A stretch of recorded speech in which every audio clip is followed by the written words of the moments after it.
Fabulous. I literally look like a garbage man. That's cool. I mean, dress for the job you want, right? Yeah. You're both very good looking. Do you get yelled at on the street? Never?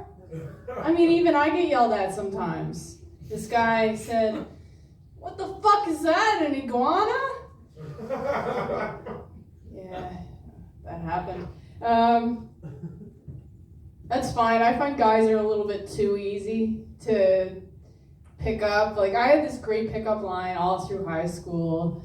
Maybe it only works on guys with high school level of intellect, but that hasn't stopped me yet. I just say, I've never seen Lord of the Rings. Don't worry, I have. I see your concern. I have, but that pickup line is the reason why I've seen the first half 11 times. Yeah, it's the one case where the movie is definitely better than the book. Because I don't want to sit on a couch next to somebody for 11 hours until I start trying to sound out some Elvish and they get all hot. My dates are normally a lot shorter than that.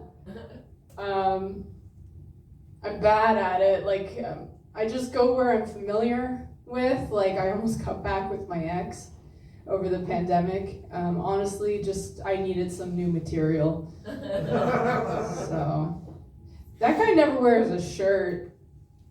He needs some new material, right? Yeah.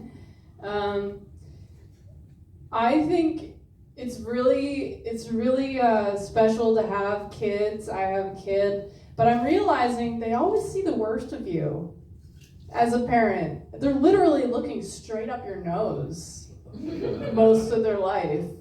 They're basically in a padded room of everyone's shins all the time, and just bouncing around, babbling about fart monsters, and whatever they say, everybody just looks at them and goes, "What?"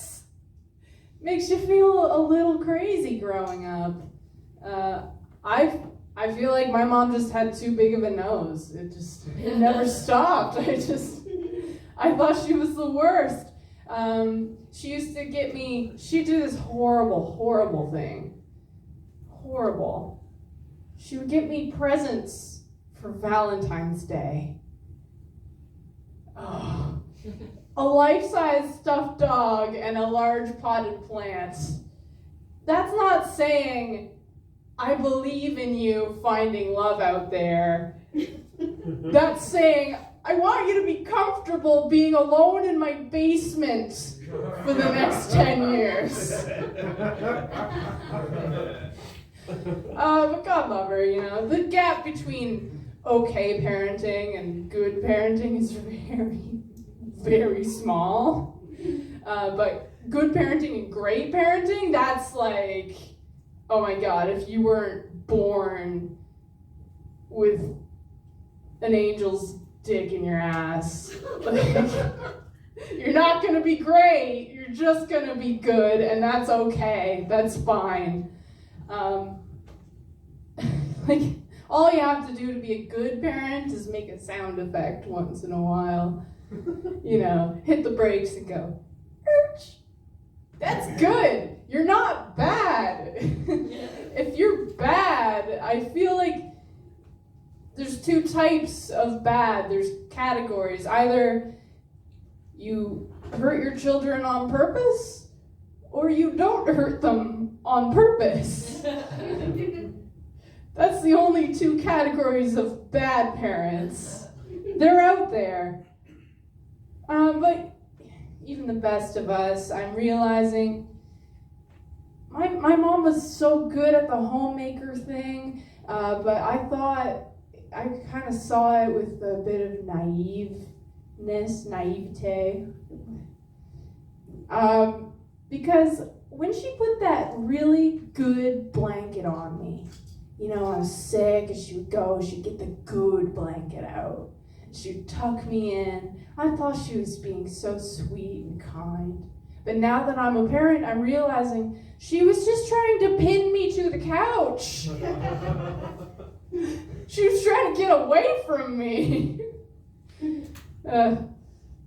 Yeah, I don't know if I turned out to be a good person. That's the worst part. Like, all that effort, and I just ended up being that person who walks out of Superstore with a box of hot taters and is approached by a begging man, and he says, "Do you have any money for food?" And I said, "No, but I have these taters." And he says, "Oh, well, if you don't want them." And I said, "Oh, I want them. That's why I bought them." And I hate to say this, but they had actually left my hand into his hands, and then he gave them back. And I went home, and I couldn't even finish those taters. I was so bloated and full. I don't know if Saskatoon's a religious town. I just find they're not making hell scary enough. Lake of Fire. Lake of Fire sounds like a nice resort I'd like to go to. If you knew how hot my showers were, you'd understand. All right, this has been fun. Thank you so much. I'm going to go get hot.